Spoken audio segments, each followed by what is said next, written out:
Welcome to my YouTube channel. My name is Tomomi Gariano, a certified Zentangle teacher. Today is day 22 of Inktober 2023.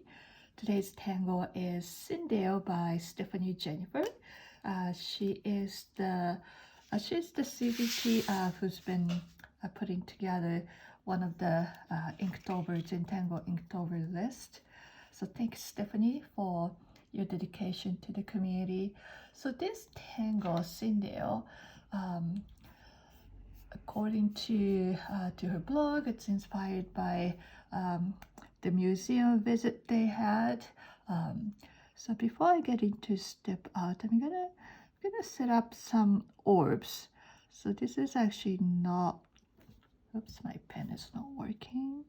This is not a part of step out, but I want to set up some orbs. So this is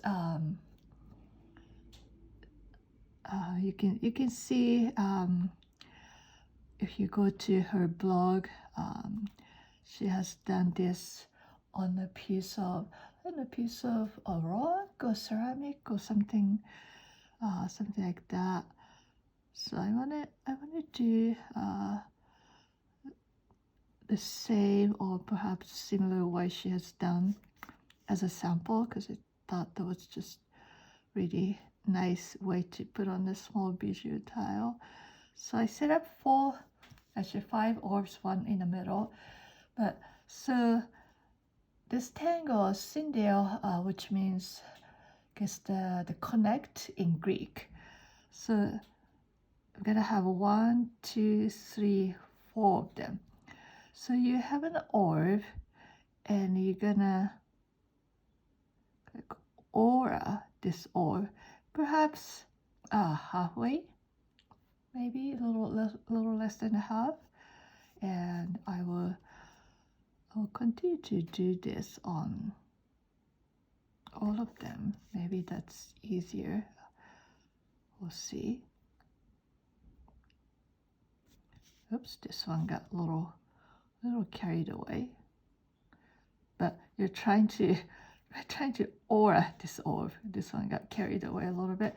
And then taking off from the orb, you're going to draw a muka shape like this. So taking off from the orb, gonna draw a muka like shape. So we're gonna repeat, taking off from the orb, gonna draw a muka like shape. So I don't know what I'm gonna do with this one. This one got a little carried away, but I think I can manage. Taking off. Actually, I like this. I like this wide one. So hey, little oops.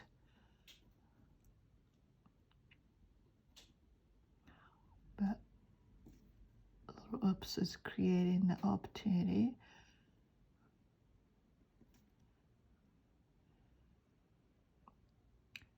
And make sure you take off on the orb, but because if you take from this line and draw muka, you have a line that's not going anywhere.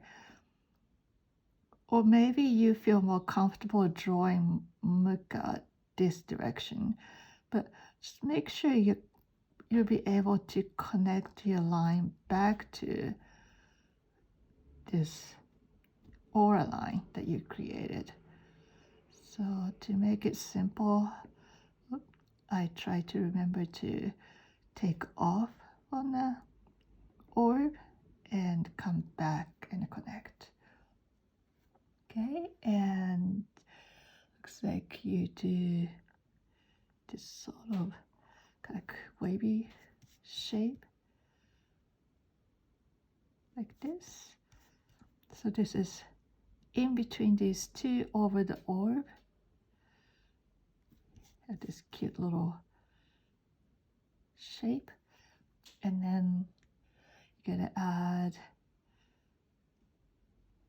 like a flex like shape.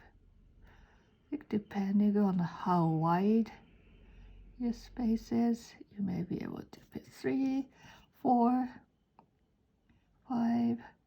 So you work with the space that you have. I think I can make this one a little longer. Maybe next one we're gonna make this a little longer. So some of them you may have more space, some of them you may have less space. So you work with the space that you have.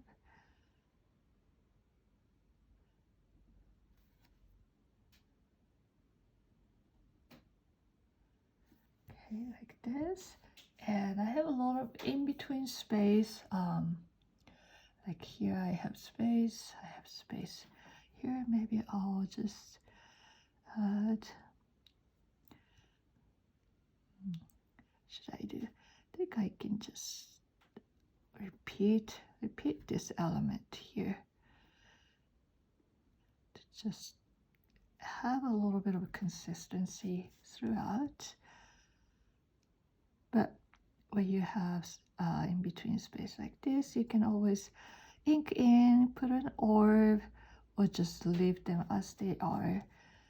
There's no rule saying that you have to add line or shape to every remaining space. So this one is a little skewed, but still you can make it work. Yeah, I think that's pretty. So some of the lines I'm gonna bring out, perhaps switch to little sticker pen to bring out some of the lines.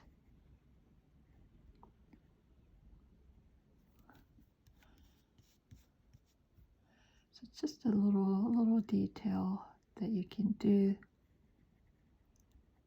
to bring out some of the lines. I think I really like this thick one. It kind of makes me think of a harp shape. So I think next time I'm gonna draw this.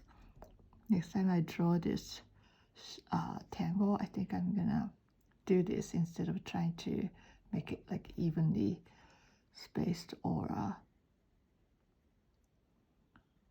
But that I discovered because I didn't quite aura an orb like I intended. So it was a happy mistake.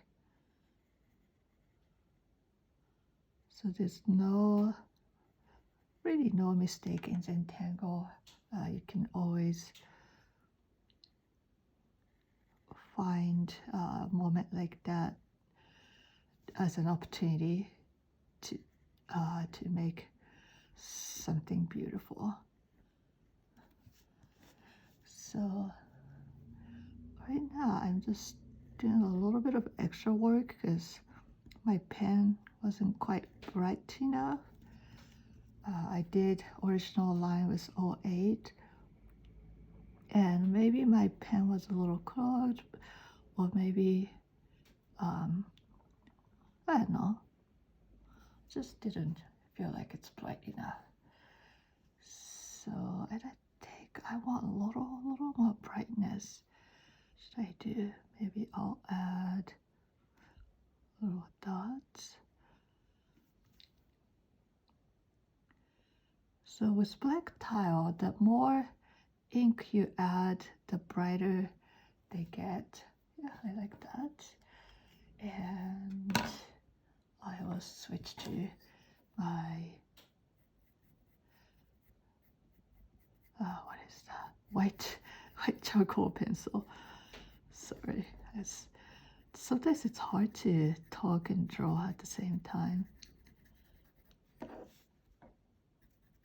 Because I'm super relaxed, and when I'm drawing, I'm really focused on drawing and try to talk while I'm really focusing on what I'm doing is it's not easy, at least for me. So bear with me.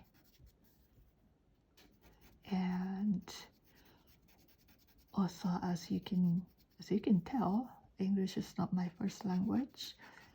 I used to live in the States, so I feel comfortable speaking English, but that doesn't mean this is my first language by any means.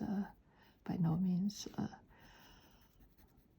Takes a little extra layer of an effort for me to speak.